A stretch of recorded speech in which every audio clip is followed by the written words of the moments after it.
Hello, Hungry Minds. Naalala ko noon, galing ako Cambodia, pauwi na ng Pilipinas, pero nag-transit sa Hong Kong International Airport. Ah, may binili ako sa duty free, mura kasi, nagsisik ka kasi pa sila noon. Ang bait-bait ng sales lady sa akin. Ano pala, yung nangyari to nung ilang buwan nang natapos nangyari yung yung Quirino bus hostage crisis kung saan maraming namatay na Hong Kong tourist dahil sa palpak na rescue operation ng mga kapulisan, no? Panahon to ni Abnoy.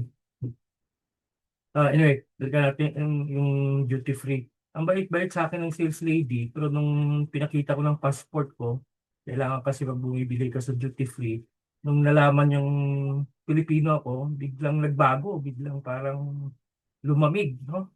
Tapos sinabi ko sa kanya, we have a crazy president. Yun, lumaki yung mata niya. Sabi ko, I don't like that president. Then many Filipinos don't like that president. Yun, bumalik yung uh, lambing niya, bumalik yung kabaikan niya, no? Kasi siyempre maraming taga Hong Kong noon galit sa Pilipinas dahil nga maraming namatay na tourist uh, sa bus hostage operation doon sa Quirino Grandstand, ano? Anyway, racist ba mga Chinese? Kasi punta natin mamaya yung unggoy, yung monkey na memes, no? Ilang beses na ako pumunta ng Beijing, ng Guangzhou, no? Para magbigay ng lecture at hindi ko naramdaman yun, yung pagiging racist. In fact, naramdaman ko pa yung racism sa Europe, lalo na sa Germany, pag ganito yung kulay ng balat mo, ano? In fact, VIP treatment nga ako lagi doon kasi talagang we have high regard for professors. Ang title kasi na ginagamit ko doon yung Professor of Philosophy. And nagustuhan naman nilang lecture ko. So, they treated us very well. They treated me very well. Hindi racist sa mga Chinese katulad ng pinagsasabi nitong ni Nagibo at saka na Tariela. Pero puntahan natin yung monkey memes, no? Ang konteksto nun, ginagawa tayong unggoy ng Kano at saka ng Hapon. No? Sunod-sunuran tayo. Totoo naman no? Kung titingnan mo, totoo naman. At marami akong nakita sa YouTube, in-interview si Tariela at saka right beside the screen yung mukha ng monkey. Nagulat ako, sabi ko mas pangit pala si Tariela kaysa sa unggoy. No? Anyway, they're making a big fuss out of it kasi balat sibuyas talaga ang mga Pilipino, no? Iniba lang yung national anthem, magpoprotesta, pinalabas lang sa mga Hollywood TV series or movie na made Filipina, nagpoprotesta. No? Totoo naman mga yun no? Itong pagkabalat sibuyas kasi ng mga Pilipino, this is a symptom that we do not know our own identity. Sa Amerika, national anthem, kung may mga football games, ang rendition depende naman sa artist. Wala, it's no big fuss, no? Uh, ang Pilipino, wrong sense of amor proprio. Importante ako, hindi ba ako kilala? Yung ginawang unggoy. Ay, sa iniisa na yan, kalong Pinoy yan kasi balat sibuyas na yung Pinoy Pero tingnan natin sa kalahatan, ano? Talagang ang pinapakita doon na talagang totoo naman na sunod-sunuran tayo sa mga Amerikano at sa Hapon. Well, ang mga Hapon, sunod-sunuran sa mga Amerikano, tayo naman, sunod-sunuran din sa Amerikano, kasama ng mga Hapon. Kaya yon nagmukha tayong unggoy. They're taking advantage of this kasi alam naman nila, may episode tayo no, na Cinderella complex na mga Pilipino ay de-identify themselves sa mga inaapi. So inaapi na mga ngayon ng Pilipino, bully na yung China. Ngayon kung inaapi na naman, pinalabas na unggoy ang mga Pilipino, no? Matalino naman ang unggoy, siguro kung totoong unggoy, hindi magpapatuta sa kano. Tayo, wala. Nagpapatuta tayo sa nagprotesta na yung Department of Foreign Affairs. Umiksena din si Gibo. Yung si Gibo kasi nag-audition sa Amerikano yun. Nagpa, aganda ng papel para i-endorse ng Amerikano sa 2028. Kasi yung election natin, kontrolado naman ng Amerikano, yung Focus-Picos, kanila yun eh. Yung Smartmatic dati na company ngayon.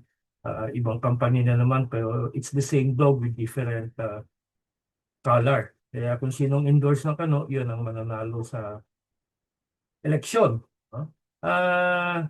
Inis talo dito eh. Kaya lalo na yung Pinoy, no? So talagang issue na naman to na gagamitin sa lalo na sa pagtutulak nila ng victory kuno sa arbitral awards. Ilang beses ko na sinabi, walang victory doon. No? At saka walang arbitration na nangyari doon kasi hindi na nag-participate yung China. Nakakahiya pa doon kasi binayaran pa natin yung arbitration fee ng China. Private company yun eh. Pinapalabas pa nila noon ng United Nations Court. Pero hindi po.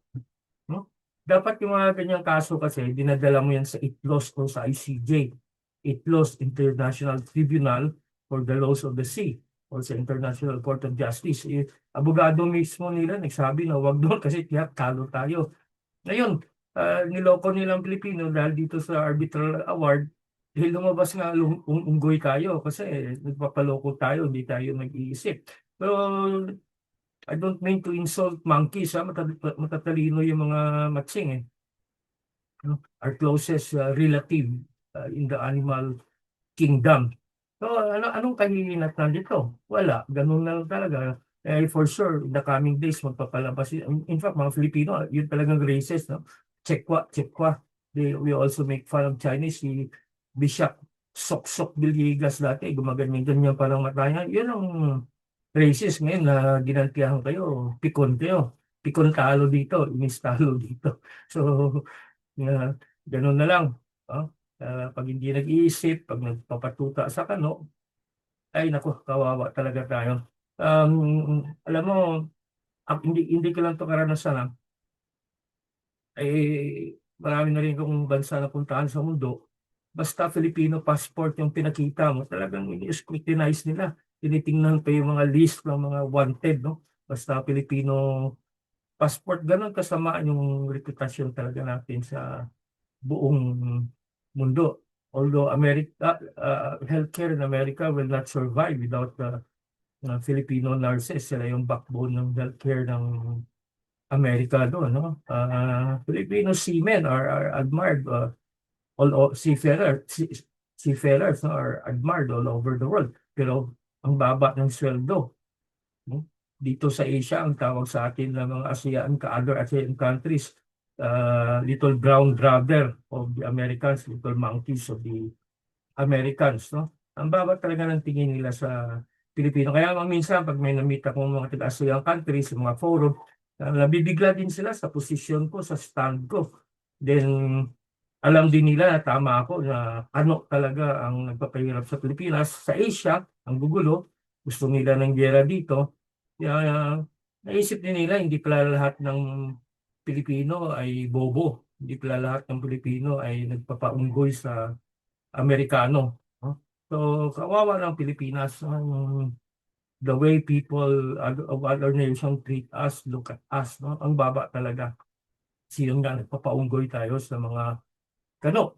So ako, wala namang problema sa mga Chinese. In fact, they respected me. Lalo na pag academic ka, ang taas ng tingin nila sa mga academic doon sa China. They really value intellectuals, no? No?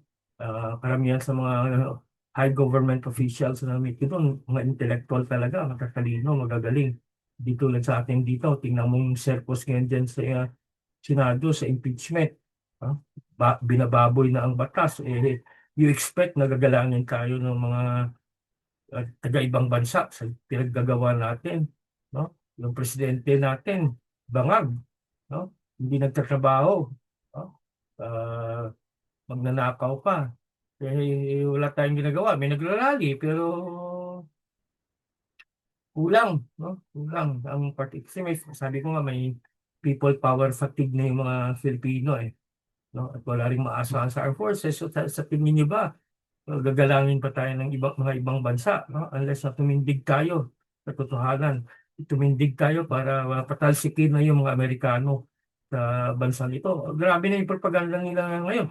May nakita kong post kanina na sinabi na ni Jeffrey Sachs na pag may China bases daw sa bansa nyo, hindi kayo sovereign country. Baliktad ata kasi napanood ko yung 2 hour speech ni Jeffrey Sachs sa European Parliament.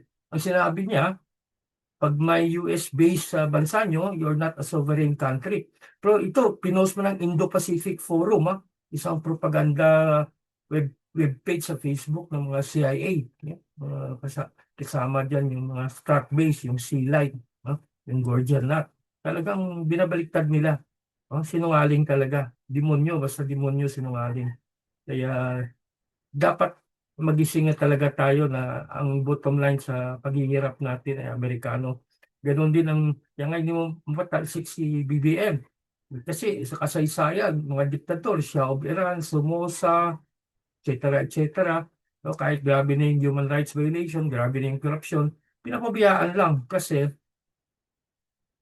tuta ng kano. May nagsabi nga sa akin, bakit kay Iraq ang bilis gumalaw ng military? Kay BBM, grabe na to, sobra to, bakit walang galaw? Siyempre, yung nagpatanggal naman kay Iraq, Amerikano kasi hindi niya nga sinunod yung Amerikano. Lalo na doon sa MILF. No? Sabi na ng kano, si Clinton nga mismo nagsabi kay Iraq, wag mong bombayin, binomba niya pa rin. No? Kaya, yun, saka si Iraq was planning to nationalize our resources. Tulad ng ginawa ni Marcos Sr. noon, kaya nga, napatalsik siya. No? Si Mossadegh noon ng Iran. Sabi niya, Iranian oil belongs to the Iranian people, not to the British. Ayun, nakudita, napatalsik din ng CIA at MI6. No? Ganun talaga. And America is not a democracy. They don't care about human rights. Palabas lang nila yon. No? America is an oligarchy. It's run by billionaires, by big corporation, especially the military-industrial complex. No? They will make up fake threat. Tapos, ito, bumili na kayo ng armas. Sabi ni Exet, 3.5 ng GDP ng Asian countries should go to defense. Sige po, pasikat. Sabi niya, 4%, 1.31 trillion dollars. No? Pupunta lang ng defense. Tapos hindi naman lahat yun pupunta ng defense. Malaking bahagi nun na nakawin lang naman. No? Habang ito mga Pilipino naghihirap, magagastos ka sa defense. Hala, itong China, sasakupin na kayo. Ito, bumili na kayo ng armas sa amin. Ganon palaging modus nila. Kasi the American government is run by the military-industrial complex and the deep state. Deep state, criminal sa gobyerno nagsama. So, di tulad ng mga ibang bansa dito sa Asia, nanindigan talaga. No? Hindi sila basta-basta lang magawang unggoy ng mga Amerikano. So, good riddance na yun, lumalabas na yung totoo. Talagang mga unggoy tayo ng mga Amerikano.